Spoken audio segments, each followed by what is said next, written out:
I also want to talk a little bit about how technology is used in this really selfish, dehumanizing, kind of a punch down culture that is American culture. And I'm going to start with talking about Excel spreadsheets. So, like over the last 20 years or so, let's talk about Excel spreadsheets. We could go a lot further back, but I'm not going to. We could start talking about like the cotton gin, but I'm not going to do that. Let's talk about Excel spreadsheets. Now, when I had worked in retail, one thing that I learned about working in retail, something I always kind of wondered about, was when you work in retail, if you've never done it before, they have something that they call a dashboard where they track the sales. And it's all kind of a like an Excel spreadsheet. So they talk about the sales from last year compared to the sales of this year yesterday, because the spreadsheet, the dashboard comes out every day. And if you beat last year, that was a successful day. Usually there's like some sort of a goal that you need to hit. But even if you didn't hit the goal, if you just did better than last year, then you're doing pretty well.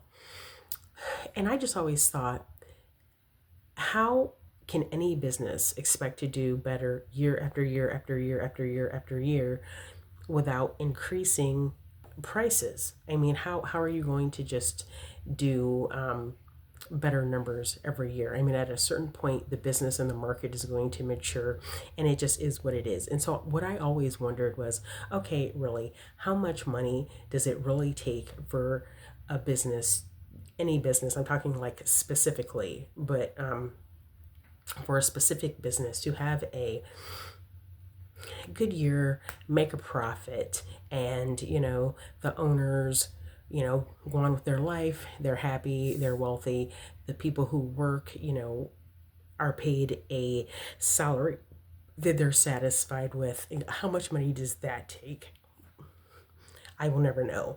On the level where I was working, which was just like, a retail sales clerk, I will never know the answer to that question, because I really did always wonder.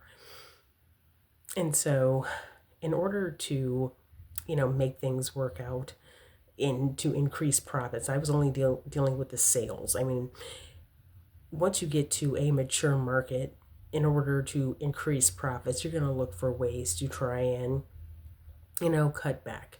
In my experience and my observations in working in retail, they will usually cut back on service. So all these companies that talk about blah blah blah customer service, it's nonsense. They do not care. Like for instance, I worked at a jewelry store once, and they did jewelry repair. They're they used to have an on-site jeweler.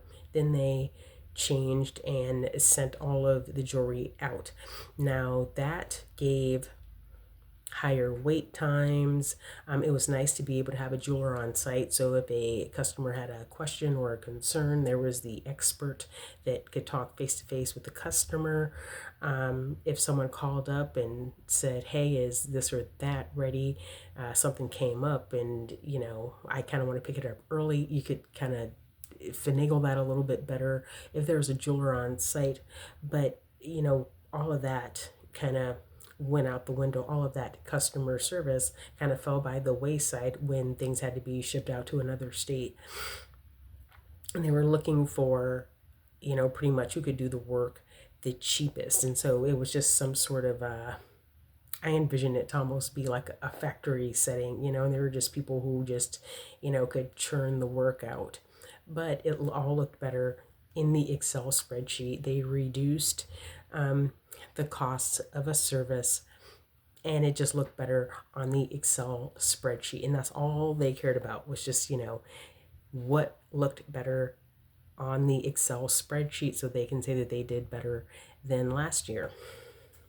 So, yeah, I mean, I just feel like Excel spreadsheets, they kind of like dehumanize people. But it's not Excel's fault. I mean, it is very useful. There have been times when I've used Excel and I looked at data like in front of me. And so, it helped me come to certain conclusions, just kind of objectively looking at the data. So, I mean, it can be a useful tool, and that's all that it is a tool. But when you just only care about the bottom line and only care about, doing better, doing something better than last year, you end up, squeezing out that gray area and that human element. And society wide, I think it just creates a much more crass society. Um, and that's unfortunate. And I think that that's what's happening now. And now we are kind of on the cusp of AI becoming more and more prominent. And it'll be interesting to see what happens. I AI could work great if people really wanted to serve people, but they don't. Powerful people really just want to serve money, and that's how they became powerful. So it's really unfortunate what will probably come about in the future if people just continue to just be super focused on just money and just, serving money and making more money. Now, I am not really some like, you know, hippie that wants to like live in the forest and stuff like that. Like, no, I'm all about it. Like, I am all about like, you know, grinding it out. Like, I don't have a problem with it, but I mean, there are just some boundaries, and there need to be some priorities, and God needs to be the priority, humanity needs to be a priority, and then let's make money after that. And, buy fancy stuff and be materialistic after that. That's kind of my way of thinking about things. But yeah, it'll be interesting to see what happens. I like for things to be nice. I like nice things. I like, you know, trying to be trendy and stuff like that. But um, we all need to remember humanity and God primarily. So that's how I feel about things. I really feel like technology is a wonderful tool, and it could create a better world, but in the wrong hands that really only care about exploitation and money, it will probably be a bad thing. So, anyway, have a great day. Thank you. Bye.